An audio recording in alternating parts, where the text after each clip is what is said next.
Bonjour, mon nom est Philippe Vautier, propriétaire de la boutique de vélo Cycle Rhino Performance. Aujourd'hui, on va apprendre à poser un pneu tubeless sur une jambe tubeless. Qu'est-ce qu'on va avoir besoin comme outil pour procéder au montage? On va avoir besoin de clés à déjanter, on va avoir besoin d'un adaptateur Presta, d'une valve UST, d'un pneu tubeless, d'une bouteille de scellant. Dans ce cas-là, ici, ça va être du Stan No Tube. On pourrait utiliser aussi le Slim d'une autre compagnie qui est très efficace. Ensuite, pour certains pneus, on va utiliser aussi de l'eau savonneuse afin de faire sciller un petit peu plus le montage. La première étape qu'il faut faire, c'est s'assurer que notre fond de jambe est bien propre. Okay?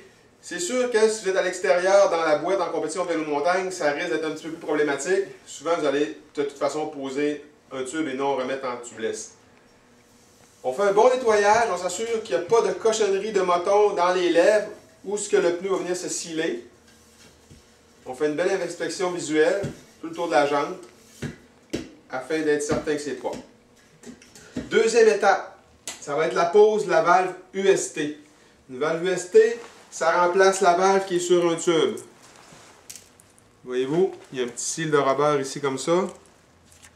C'est fait comme ça. La partie là va rentrer dans la jambe, à l'extérieur va venir sciller et on va venir poser ça. Alors on commence par la valve UST. On va trouver le trou de valve qui est juste ici. Et oui, il y a un sens pour la poser. Regardez, comme ça ne rentre pas. Je le tourne comme ça ici et elle s'insère bien.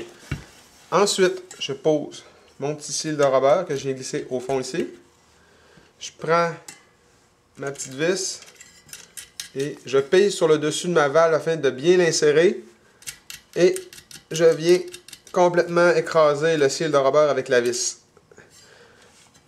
On serre ça au maximum qu'on peut en pesant très fort. Voyez-vous, tout est bien fixé, tout est solide. J'en ai profité pour dévisser ma petite tête de laiton pour le gonflage tout à l'heure.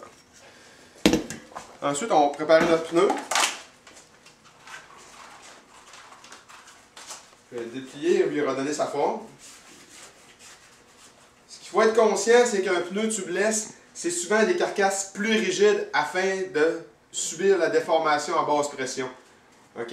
Fait que, très régulièrement, ils vont être plus durs à poser, beaucoup plus difficiles à ôter et des fois, il va falloir mettre un peu plus d'air et gosser un petit peu pour être capable de dégonfler.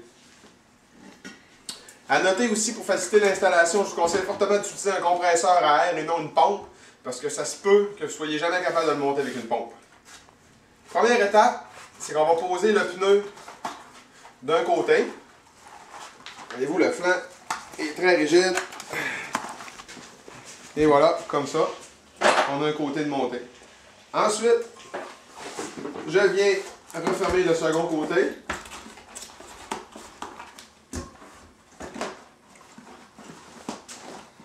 Et je me laisse une ouverture en bas, comme ça. On le voit bien. Où que je vais venir introduire mon stand. On brasse notre produit. On se remplit une pleine coupe.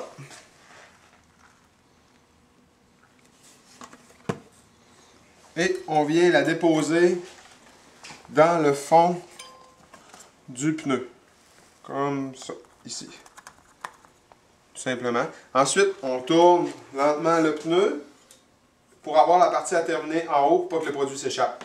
On prend nos pouces et on vient refermer le reste du pneu. Ici, ça devient une partie un petit peu plus difficile, surtout si on a un pneu avec une carcasse épaisse, comme lui, on le voit, qui est pas facile à rentrer. Fait qu'on peut s'aider un petit peu en le bougeant un peu partout, que ça soit dans le fond. Et c'est là qu'on va avoir besoin des clés à déjanter. Souvent, être deux, ça peut aider pour le montage.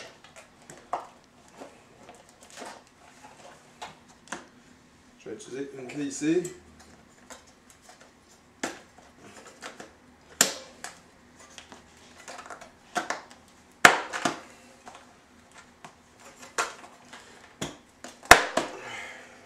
Il embarque tranquillement.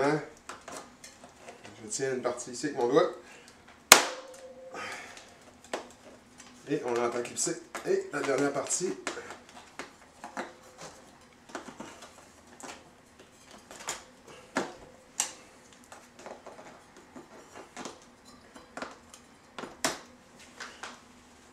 Et voilà. Voyez-vous, l'opération n'est pas si facile que ça. C'est important d'avoir des bons outils. Puis si vous êtes deux, c'est encore beaucoup plus facile. Une personne qui tient chaque côté ici et l'autre personne vient le rouler et le finir avec les clés. Ensuite, on prend le pneu, on le pèse de chaque bord, puis on s'assure qu'il est bien assis dans le centre de la jambe. Et voilà. On prend notre adaptateur de valve française. On dévisse notre bout en laiton comme tantôt. On l'insère ici. Et on va se diriger vers le compresseur pour le gonfler, en espérant qu'il va coincer du premier coup. L'opération peut durer quelques minutes. Et à noter que certains types de pneus sur certaines jantes ne fonctionneront jamais. On ne sait pas pourquoi, mais c'est un petit peu la problématique avec le tubeless. Alors, je prends mon pneu, je viens mettre ma main au-dessus de la valve pour s'assurer qu'il est bien scellé et je gonfle. Oh, voyez-vous, lui a mordu du premier coup. Je le gonfle jusqu'au temps que j'entende un genre de gros ton. Ça veut dire qu'il va avoir assez. Voyez-vous, le son que ça a fait, ça m'assure que la lèvre, elle a mordu partout dans la jambe. N'ayez pas peur de gonfler très dur jusqu'au temps que vous entendiez le son qu'on vient d'entendre. Ensuite, prenez la roue, faites-la tourner, et voyez-vous, il n'y a aucun saut. Ça, c'est une garantie que ma lèvre de pneu, elle a complètement mordu partout. Si le pneu avait un saut, ça voudrait dire que la lèvre n'a pas mordu partout, donc il faudrait continuer à mettre de l'air dedans. N'ayez pas peur, on peut monter ça facilement jusqu'à une centaine de livres avant que ça déjante. OK? Dernière étape qu'il nous reste à faire, c'est de prendre la roue et la brasser partout comme ça, afin de s'assurer que le stem ou le scellant s'introduise partout.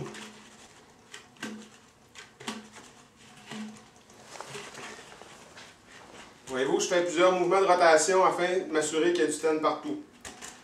Une fois que le pneu est posé comme ça, qu'on est assuré qu'il est bien scellé, ce qu'il nous reste à faire, c'est attendre. Qu'est-ce qu'on peut attendre jusqu'à 24 heures pour voir s'il ne dessouffle pas. Si c'est bien fait, il ne devrait pas dégonfler. Ensuite, on va pouvoir le mettre à la pression requise pour aller faire du vélo montagne, exemple une trentaine de livres. Mais pour le moment, laissez-les gonfler à bloc. Comme ça, ça va s'assurer qu'il y a une bonne pression qui fait coller les lèvres complètement sur le bord de la jante. C'est pas plus compliqué que ça. Dans ce cas de ce pneu-là, ça a bien été, il a collé du premier coup. Mais je vous garantis que ça se peut vous poigner des pneus que ça va prendre jusqu'à 1 heure à essayer de le monter. Pour faciliter le montage de ces pneus-là, souvent ce qu'on peut faire, c'est s'aider d'une eau savonneuse. Mettre un petit peu d'eau savonneuse sur le bord de la lèvre du pneu et des fois ça va aider un petit peu à sciller au premier gonflage. Pour visionner d'autres vidéos techniques, je vous invite à venir vous inscrire sur notre page Facebook via notre site internet Cycle Rhino Performance. Vous allez aussi profiter de nombreuses promotions. Je vous remercie et bonne fin de journée.